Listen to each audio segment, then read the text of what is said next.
Welcome to another broadcast of the Deborah Ruffini Show on the Artist First Radio Network. All past shows are archived. You can find them at artistfirst.com.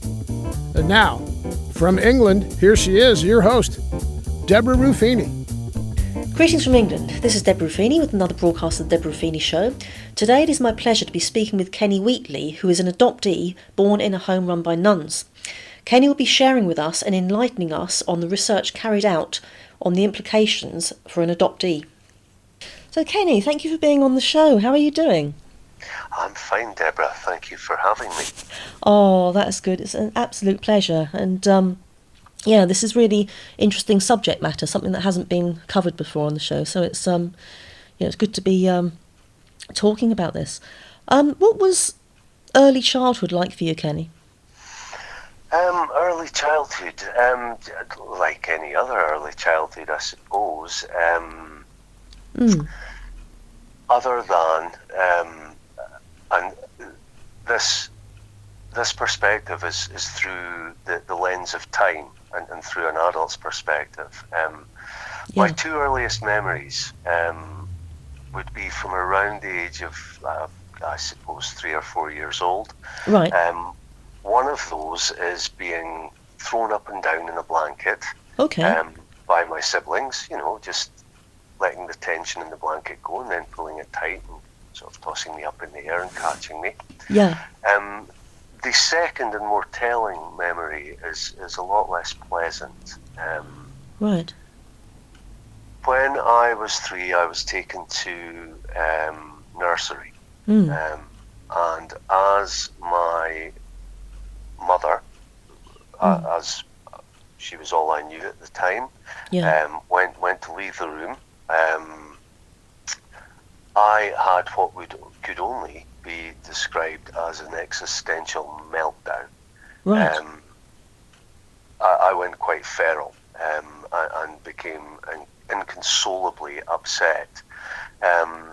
And through the passage of time and through that perspective and the lens of adulthood, and looking back, I now realise that this was the first reenactment of being re-traumatised to what is known as the primal wound, which they have as the wound that occurs when infant, baby and mother are separated. Right. And unfortunately it's a lifelong thing, Deborah. It's a wound that never fully heals, and at various stages of life can quite easily be reopened. Yeah, I guess it's it's something something a lot of people, lot of children fear. I think an early fear can be, oh, what if I'm adopted? That was one of my fears. That can be. I can only speak from my own experience and as an adoptee. So if other children have that experience and have that as a fear, then I think that in itself speaks volumes as to the perhaps an implicit understanding in children of how significant the bond to mother is. Yeah. Certainly, if you look at the research and you begin to track the outcomes for adoptees as they grow and develop, there are certain developmental markers that do and do not get reached. It has a very, very profound effect, and certainly into adulthood, the incidence of adoptees being far more likely to experience mental health issues, and I think suicide is 4 times more likely to be attempted in the adoptee population. Wow. They have problems with addiction, problems with attachment, forming relationships, maintaining relationships, problems with self-regulation, And it all comes back to this initial trauma. Certainly the services in this country are not set up in the UK to really help and address these issues. But adoption in the United Kingdom is handled very differently from a lot of other countries. Oh, right, okay. I personally know some adoptees who were literally sold to the highest bidder as children. My goodness. And it's horrific. Yeah. The thing with it, though, is there's no hierarchy to the trauma. So whilst as we talk, that scenario I've just described would sound much, much worse to many people. There is no hierarchy to trauma. Trauma is trauma, and the separation from the birth parent is the thing. Yeah. And they know now through various developmental studies and scientific advances that the physical brain of adoptees the architecture becomes rearranged by that early stage development trauma, and the adoptees' responses become what are known as maladapted in many ways. So essentially, what happens is that the separation from mother is so traumatizing that it causes the infant to experience a prolonged flood of cortisol, which is the stress hormone responsible for triggering the fight or flight system. Okay. And that actually hardwires infants' brains. So adoptees end up to be hardwired for protection rather than connection. Hence all the attachment difficulties and the problems forming and maintaining friendships, relationships, etc. So it has a domino effect, doesn't it? It has a... It has a really quite profound, pronounced, lifelong effect. And it's something that wider society is not very good at recognising and is not really very aware of. There's a tendency in wider society for the prevalent narrative to be to view adoption as the sort of fairy tale ending. You know, you should be grateful. You're so much better off than you would have been if you'd been with a single mother in the 1950s, 60s, 70s. And it's just wholly untrue. Wholly untrue. Yeah. It all makes sense because it's like the one thing, sort of linking and connecting. One thing is connected to the other, the result of sort of cause and effect, and it's but it makes sense. You saying that there's addiction can stem from this. That all sort of ties in, doesn't it? So there is the nervous system becomes what they call dysregulated and maladapted. So adoptees tend to be what's known as hypervigilant, and it's just essentially we're very, very attuned to the slightest sign of danger. Many adoptees will notice the tiniest little non-verbal communications, little glances that people give. They will pick up on very, very subtle cues that most people won't sense. They don't register. And it can become difficult because that behaviour tends to be misinterpreted by others, and it becomes cyclical. So the more you get caught in observing these things, the more your fight or flight system can get triggered, and the more people misinterpret the behaviour that they're seeing as rudeness or hostility or aggression, and really it's not. It's a desperate search for a sense of safety internally. So the addiction tends to kick in because people try to do whatever they can to seek relief from that system, because it can be very, very exhausting. I bet. Yeah. Living in that hyper-aroused state all the time. Yeah, understandably so. It's, you mentioned when we spoke before, Kenny, about there's like a did you? I can't remember the sort of scientific term you used, but like almost like a connection of the cells, the physical cells between a mother and baby, and working the other way. Process of fetal maternal microchimerism.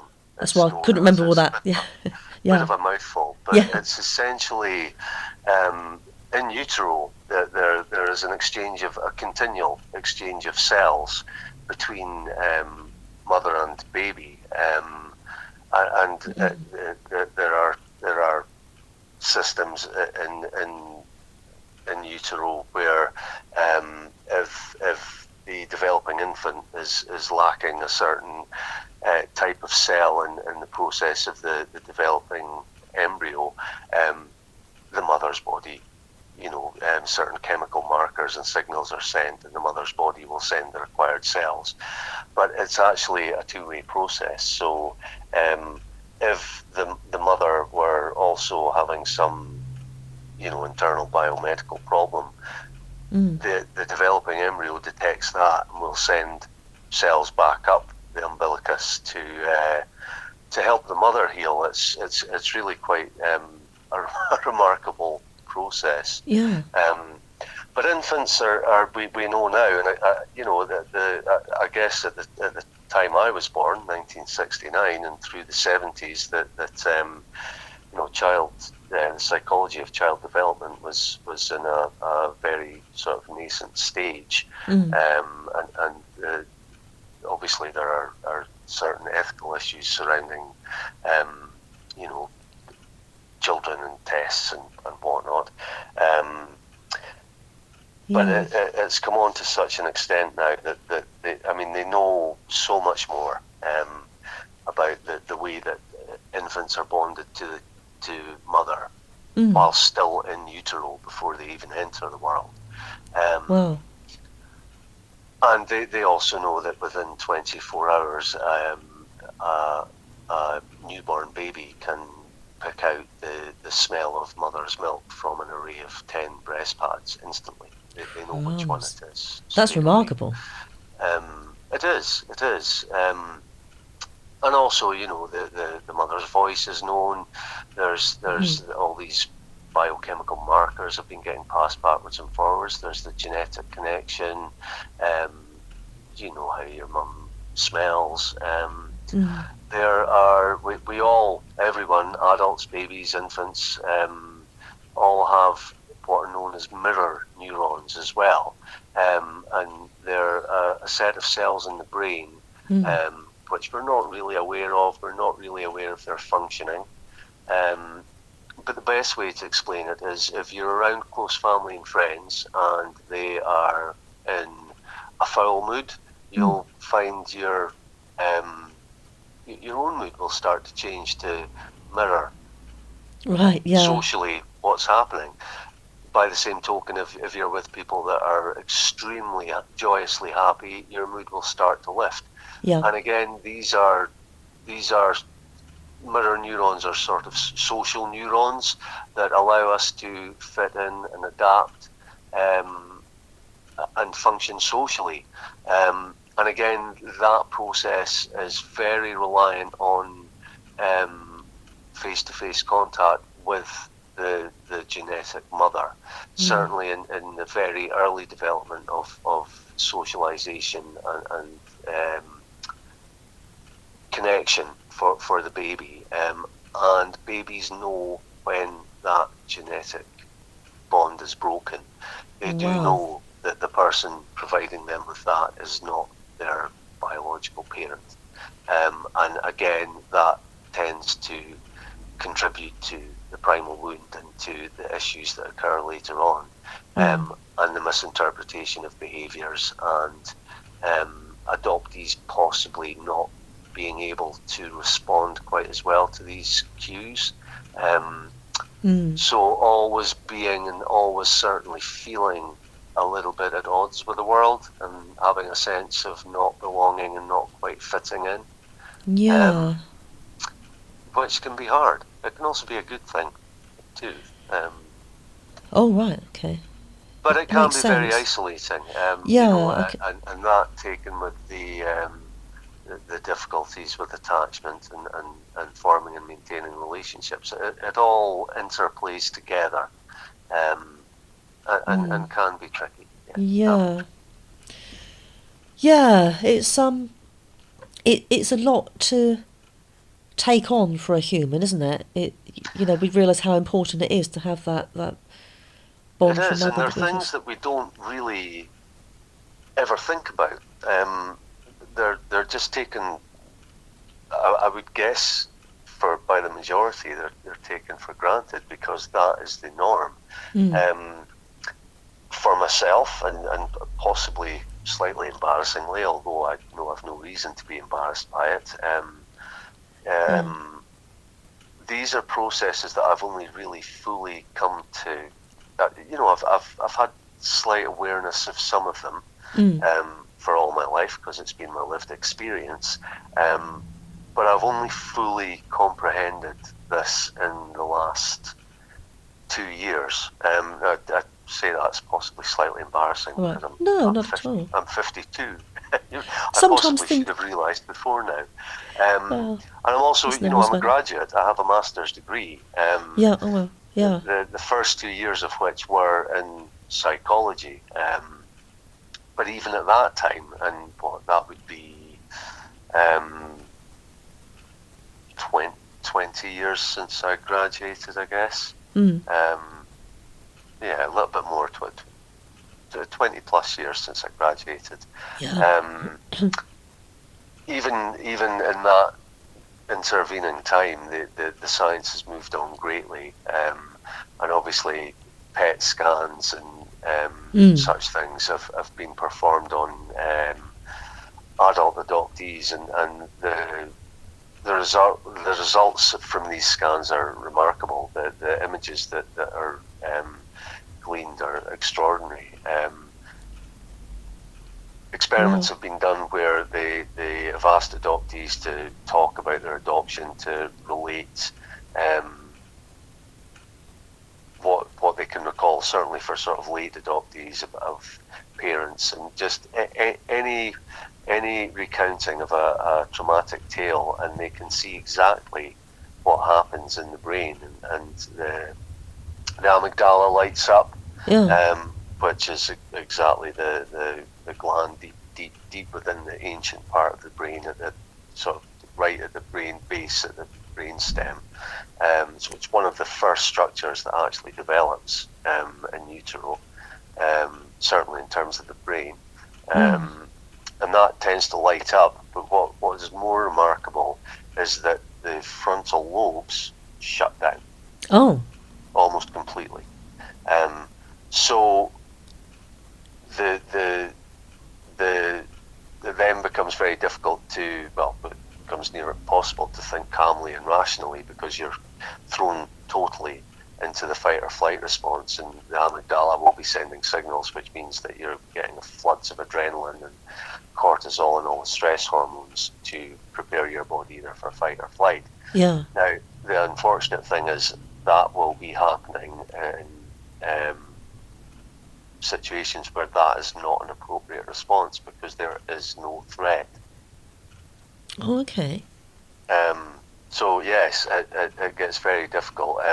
There are other structures involved, and it becomes it's quite a complex process. That there's the sort of highway between the hormonal highway, if you like, of the nervous system between the brain and the body is the vagus nerve, and it's a sort of two-way highway that gives a constant feedback loop of information for the two nervous systems that we have. So the sympathetic nervous system is responsible for the fight or flight, all the sort of really primordial functions. And the parasympathetic system is responsible for sort of just keeping everything calm and keeping everything ticking over in the background.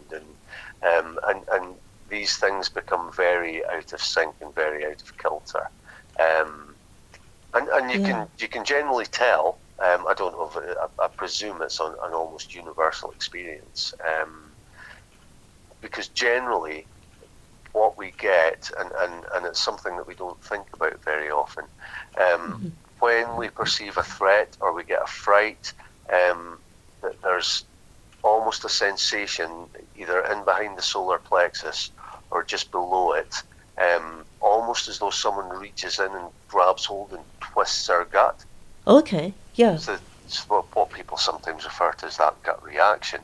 And then the next thing that'll happen is that the heart will start to beat faster, and that is the sympathetic nervous system kicking in. That's exactly what that is. Okay. And your options at that stage are, because all the hormones, the stress hormones, are flooding into your muscles, so you either have to take some kind of physical action to put those hormones to use, or you have to, it's fight or flight. You run away, or you start fighting for your survival. There are a couple of other options as well. That what people tend to do if they can't do either of those is freeze. Oh, okay, right. And that's when things become problematic, because if you get stuck in the freeze response and that pattern repeats, that is where post-traumatic stress disorder starts to kick in. Oh, okay. And that is also hugely implicated for adoptees. Again, the separation at birth, certainly in my case, has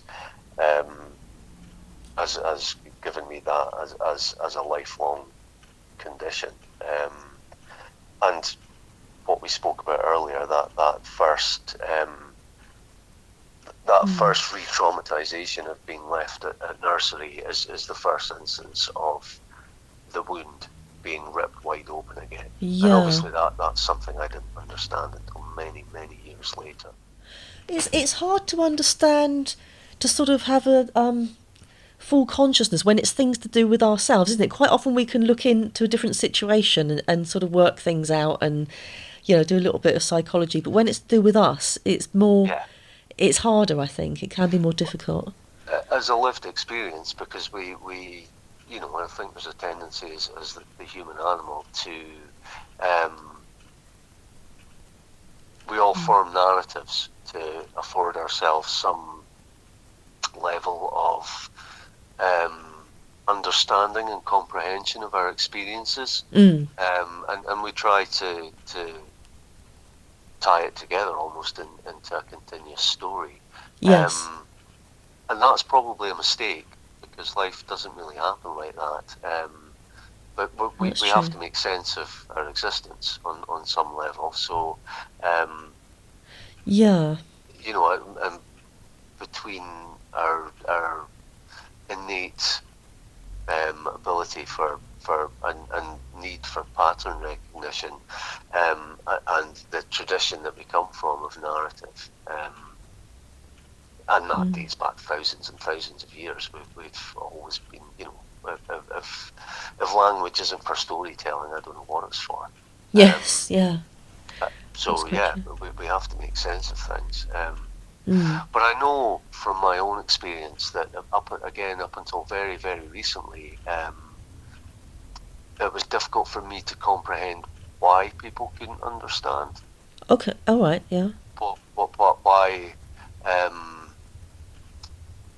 Why I'd always felt so different, why I'd always felt like people didn't get me. Yeah. And again, it's probably only in the last couple of years I've realised it's because they can't. They don't actually have any experience or any frame of reference. Yes. grasp hold of what the experience of an adoptee has been. Yeah. And the best you can hope for is that people give you an empathetic hearing and listen carefully and don't judge. And that can be hard. Yeah. That can be very hard, Deborah, because people don't comprehend, and there is, there is a tendency for people to say, well, you should be grateful. You could have ended up in an orphanage. And That must be hard to hear, yeah. It's horrific. And it is, it's really quite an ignorant thing to say. But again, you have to try and understand it, and I do understand it now from the point of view of just a complete lack of knowledge. Yeah. I personally have actually been told that I use my adoption as an excuse for certain behaviours. Oh my goodness, really? Yeah. That's so rude, isn't it? Apart from anything else, it's just. I think people. It wasn't the easiest thing to hear. No. To read. It was put down in black and white by someone, and it's a phrase that it doesn't exactly haunt me. It just now. I still find it quite an upsetting thought. To remember. Of course. Mostly, I just feel sorry for the person that actually wrote that down. That's gracious of you. Yeah. Because they clearly, and I would say that illustrates quite clearly that they don't have the ability to comprehend. No. I think one of the most useful things I've found in beginning to get through to people with this, Deborah, is I found what would be known as a meme now, and it has an image of a baby crawling along the floor in a nappy. Yeah. And listed above that are various species of animal and the age at which it is considered okay for those species to be separated from their mother. Oh, right. And it's everything from a chinchilla to a parrot to a puppy to a kitten to baby elephants to, and these things tend to vary from 2 weeks for, say, a bunny rabbit to, 6 months for some other species of animal. And the only species that we consider it okay to separate the baby from the mother immediately is human beings. Wow. Yeah. That tends to get through to people. When you show it to them, they read down the list, and the last one is human beings, 0 weeks, and most people go, what? Wait, what? Yeah. That tends to cut through things, because, unless you're a psychopath, most people have some affinity for some species of animal. Yeah. Even if it's only the Disney version with the big eyes that are intended to provoke certain responses, but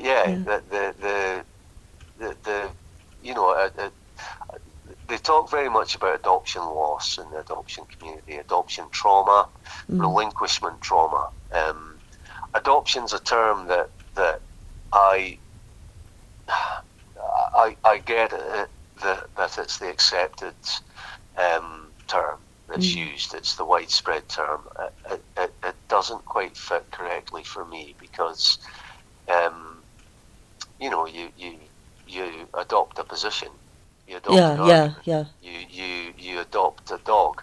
Yeah. You adopt and whilst I was taken in and given a home and loved unconditionally by a family that isn't my biological family, the initial thing that causes the problem and causes the harm isn't the adoption, it's the relinquishment. Yes, yeah. It's the relinquishment, and it's not just a one-way process. There are thousands upon thousands of women who have been socially coerced, financially coerced, spiritually coerced into giving up babies that would have been perfectly fine That's awful, isn't it? with their mothers. Yeah. But society and the institutions of influence, of power within those societies decided that that was not going to be possible. Yeah. Unfortunately, these institutions bear very, very little responsibility and certainly no accountability for the damage that they've done. It's awful. Well, watching. to me, it's almost like a slightly less final form of a witch hunt, in the actual sense of burn the witch, where that again these power structures were mostly male, very misogynistic, and declaring women as fallen women, as not fit to be mothers, and the damage that has been done to these women is horrific. It's utterly horrific. And I know some governments around the world have acknowledged that harm and apologised. Not that means very much. It's too late, isn't it? Damage has been done. Yeah. Well, what these people need is proper support and help, and not in the sense of here's some compensation. They need psychological support and psychological help and expert counselling to help them deal with their trauma as well. As do the children of these scenarios, but that help isn't generally available. I read a statistic this morning, actually, just a few minutes before we began speaking. 50% of all homeless people in this country have been at some time in foster care. Really? Crumbs, that's I'm surprised. Surprised huge. at that. There are similarly shocking statistics to the adoption community. The 80 to 85% of adoptees will experience some kind of prolonged mental health issue, attachment issues, all the things we've spoken about. By the time adoptees are into their 40s and 50s, 2/3 of them will have experienced severe problems with addiction. They will possibly have spent time in jail. As I already mentioned, they're 4 times more likely to have attempted suicide, and unfortunately, that's just the known recorded cases. It could be more than that. Aren't always gathered correctly. So yeah, it's really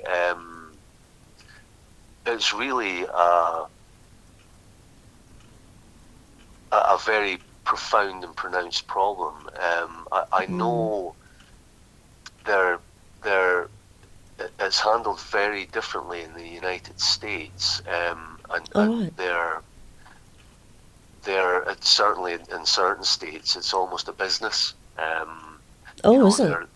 They're surrogacy, and money's changing hands, and there is a lot of talk in the adoptee community, because obviously with social media now it's a worldwide community.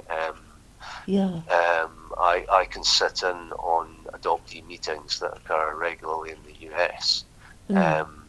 I belong to various groups of adoptees, and we tend to try and support each other through, because we're the only people that really get it. Yes, of course. I'm maybe late to the party, in as much as I've shied away from social media for a large part. I think I only came to it in the last 10 years or so. And certainly only in the last few years did I realise that there was this opportunity for, and it had been happening for some time, for adoptees to come together and support each other. And it's been revelatory because for the first time in my whole life, I found a group of people where I could say anything that's to, powerful. and there was no need to explain. Yes, of course. That must be quite tiring to people who just haven't got a clue, don't understand. That must be quite exhausting. Yeah, because you're always having to almost justify your views and your position, because they're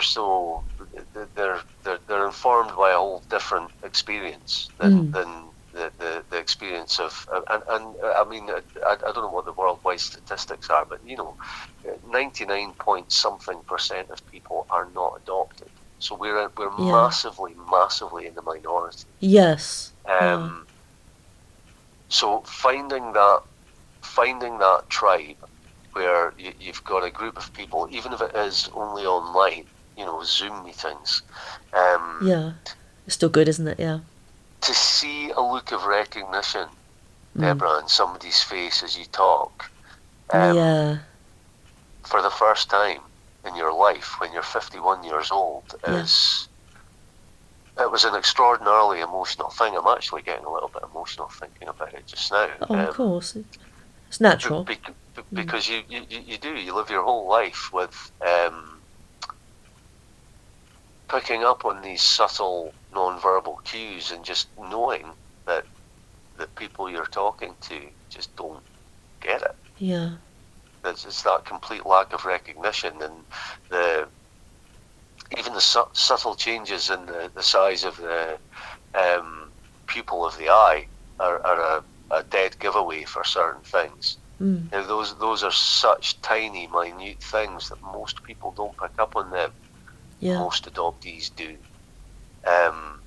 It's very, very difficult to,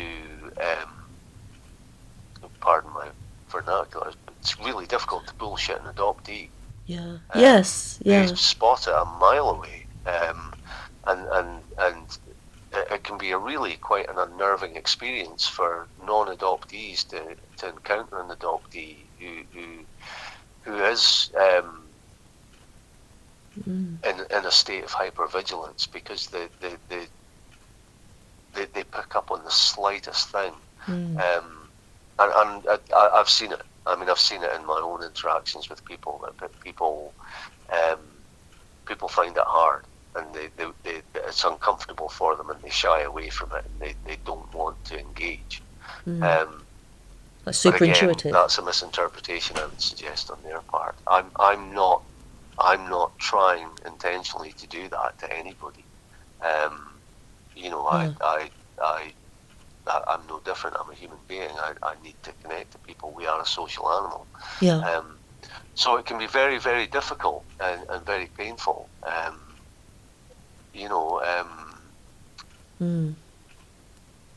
the only people that tend to get it are either other adoptees or people who have an adoptee in the family.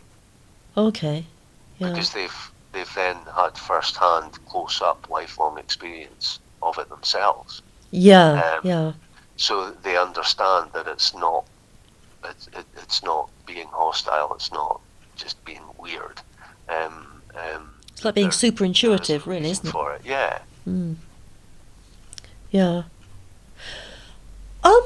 One thing I was thinking about after we spoke before, you mentioned about late adoptees, and I was giving this some thought, and I was thinking, not that there's any, everyone's different, aren't they? But sort of, I was thinking, what would be a better way, given an awful situation like this?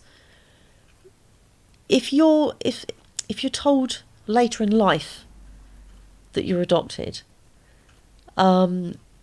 you've had more time to believe that your birth parents are your birth parents.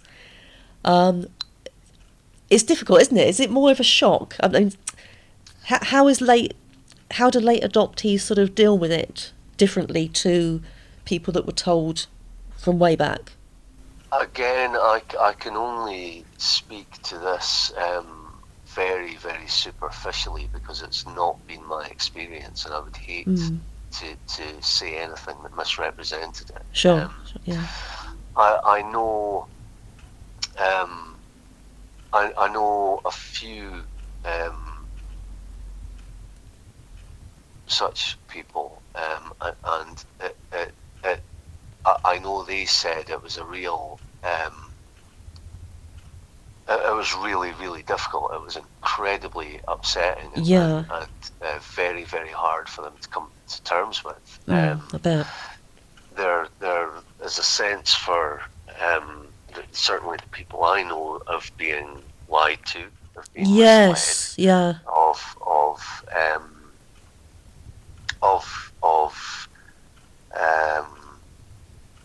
feelings of unworthiness being engendered. You know, why was I not worth being told the truth? Yeah. There are also, there are so many factors to this, Deborah. And each journey is individual. So for some people, but I would guess this would be a minority. They might well take that in their stride, and the focus would be on the adoption. But certainly for cross-cultural adoptees as well, it strikes me that there is another layer of complexity. It's bound to be. Because there are people of colour and black people who are adopted into white families. I presume that the reverse is also true. Adoption has been opened up. There are children adopted by same-sex couples now. And each of these things will bring its own particular set of challenges for both the adoptive parents and the adoptee, the child. But there are other sort of models of development at play here, and really what becomes apparent is that the consistency of care and the model upon which the child's own nervous system develops will be from the main caregiver. Right. So if the main caregiver has a very settled sense of the nervous system of their caregiver, if essentially the adult caregiver is not traumatized themselves, and the infant doesn't pick up on a traumatized nervous system, that will have a more beneficial outcome. Oh, right. Okay. So those are the factors that are really important developmentally. But again, each story is different. Everybody's an individual. So I know of people that have been adopted. They've had they've had a decent upbringing, a decent education, and they've searched for their biological family, and they've either been in reunion or they've experienced what's known as secondary rejection, when contact is made with the biological parent, and for whatever reason the biological parent doesn't want to know. That again can be extraordinarily difficult. Now, I know of adoptees that have gone through all that and are completely, apparently well adjusted and settled and don't experience these issues with their nervous system and with trauma responses. But by the same token, I know of adults that have had, to all intents and purposes, a completely, loving, stable home life, but still have had other experiences happening through their lives where it has caused a re-traumatization in a different aspect. Trauma's trauma, unfortunately, and the nervous system isn't capable of distinguishing between an infant being traumatized at birth by the separation from mother and being bullied at age 6, 7, 8, 9, 10, whatever. So it is likely just to re-traumatize that initial trauma. So it's very difficult. Late discovery adoptees, and I hope I'm not doing anyone a disservice. Personally, I can't imagine what that's like, and I'm just very, very grateful that wasn't an experience that I had. I can imagine. Sorry, I left out that word. I said late adoptees. Sorry, I do apologise. Late discovery adoptees. That's the one. But and certainly I know, I know of a few people, and again, I don't want to make too many assumptions, but they struggle. They really, really struggle with some very difficult thoughts and impulses, and their sense of self-esteem and self-worth is greatly and profoundly affected, and it's heartbreaking because they're lovely people,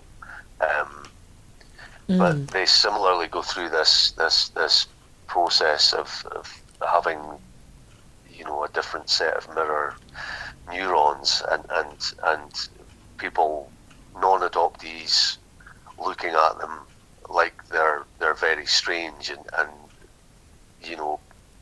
being so attuned to these subtle differences that they pick up on this. But yeah, the adoptee groups, Deborah, are a godsend. They really are a godsend. It's one of the most liberating things I've personally discovered, and certainly the groups and the group meetings I attend are a real lifeline, because it is almost a space to not even breathe easily, it's breathe normally.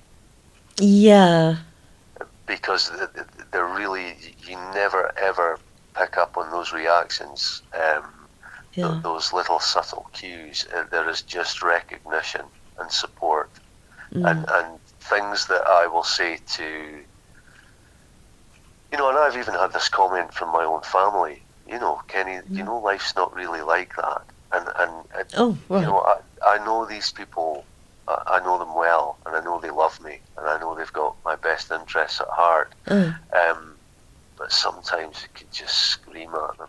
It's like you say, it's not understanding, is it? Lack of understanding, Again, I used to think that, and I used to get very, very upset. Why don't you understand? What can't you understand about this? Well, they can't understand because they've not had the experience. No. And it's this is the difficult thing to understand for ourselves as adoptees, and it's almost impossible to convey, because another one is, well, how old were you when you were adopted?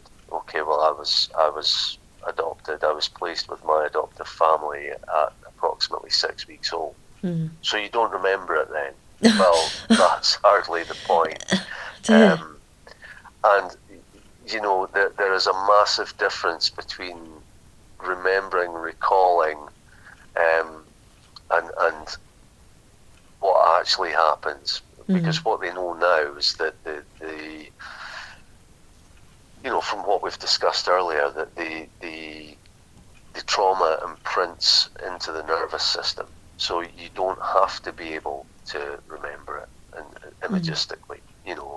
Like you could remember your favourite holiday you had when you were 8, when, I don't know, you all went to Niagara Falls or Disneyland or Blackpool or whatever it was, you know, Mauritius, whatever. It's not that kind of memory. It's what they call implicit memory. It's encoded deeply into your nervous system. So what tends to happen is that you don't, you know, and this is another confusing thing for people when you say, well, I've got post-traumatic stress disorder from that, because most people think of post-traumatic stress disorder in terms of flashbacks, intrusive memories of an event, and this is not something you can recall. No. But because of all the processes we've already discussed with the mirror neurons, with you know, the fetal maternal microchimerism, all these things, that bond is broken, and it is definitely a trauma, but it's a visceral trauma. So when the trauma happens, there's nothing to recall, but the feelings internally in your body are overwhelming, and incredibly uncomfortable, incredibly upsetting, and very, very emotionally painful. And it's made more difficult and more complex, Deborah, because you can't remember, you don't know why you're feeling like that. Yeah. You have nothing to hang on, you know. So for someone else, their trauma may have been witnessing an horrific crime, a violent crime, for example, and they've got that context. They've got that context to mediate the reaction and to allow psychologists and professionals and trauma experts to work with that. The you know, eye movement desensitization therapy, EMDR. So that works very effectively for trauma, but they have to get people to actively think and remember the trauma, and they can actually reprogram the neural pathways so that the impact is less pronounced. Oh, okay. That's interesting. For adoptees, that doesn't work because there is no memory to recall. Okay. There are other things that are recommended, and realistically, in terms of the immediate response, the immediate physiological response to trauma, where our heart rate picks up, our breathing becomes shallow, we get flooded with adrenaline, and so as we mentioned earlier, we've got two options. You can fight, you can flight. Those are both physical responses that will allow the cortisol and adrenaline to be put to their proper use to exercise the muscles to an extreme.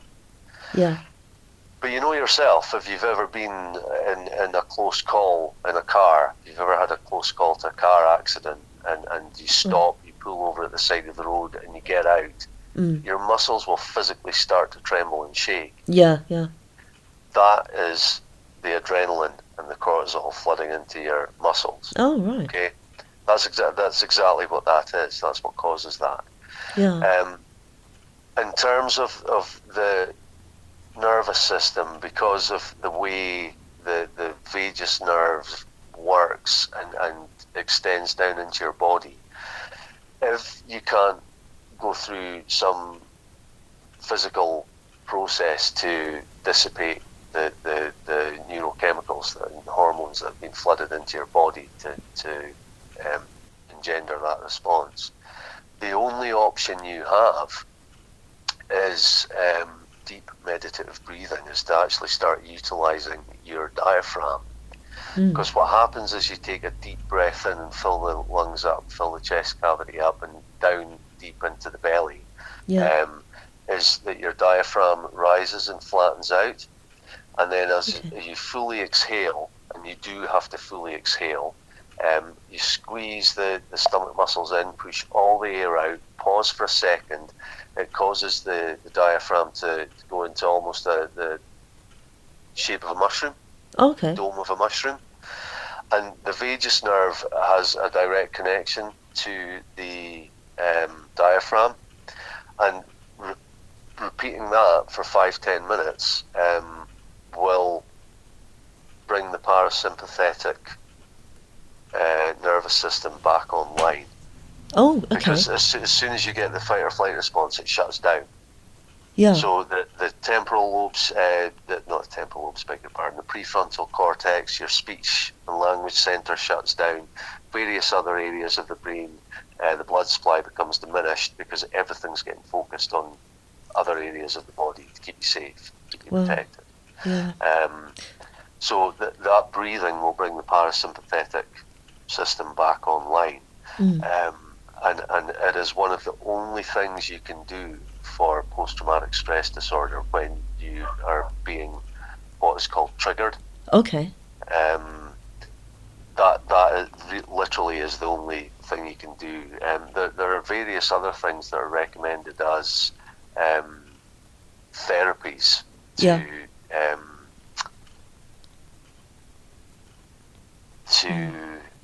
they talk about finding the boundary of the body again.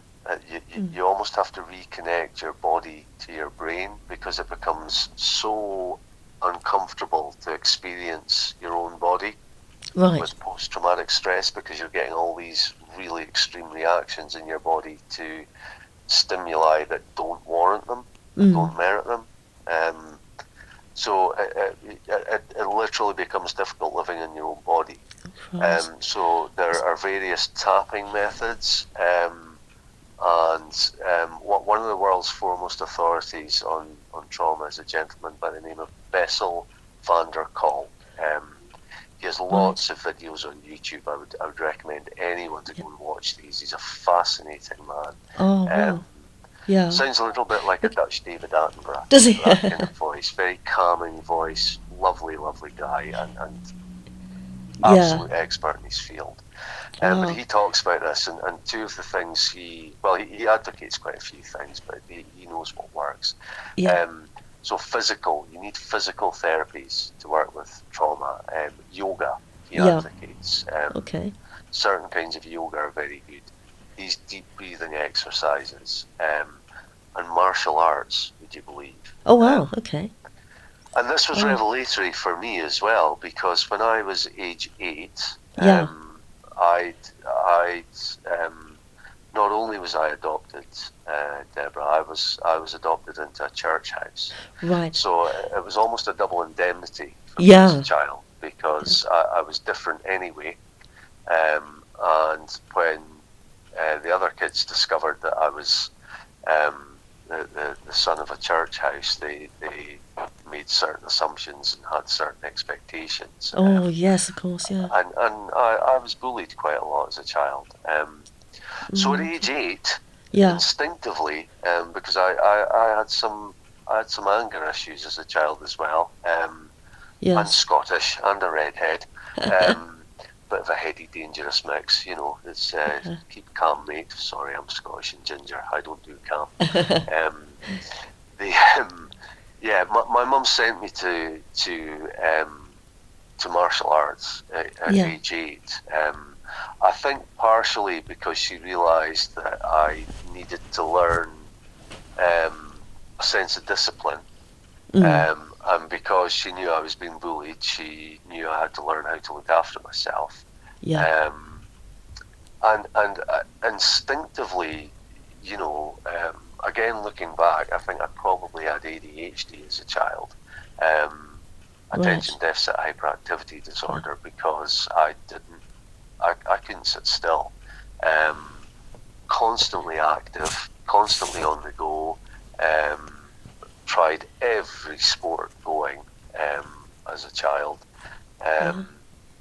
but just discovered this particular aptitude for judo initially. And then I did that until I was about 16, and then quite possibly discovered beer and girls. and stopped for a couple of years and spent a couple of years indulging beer and girls.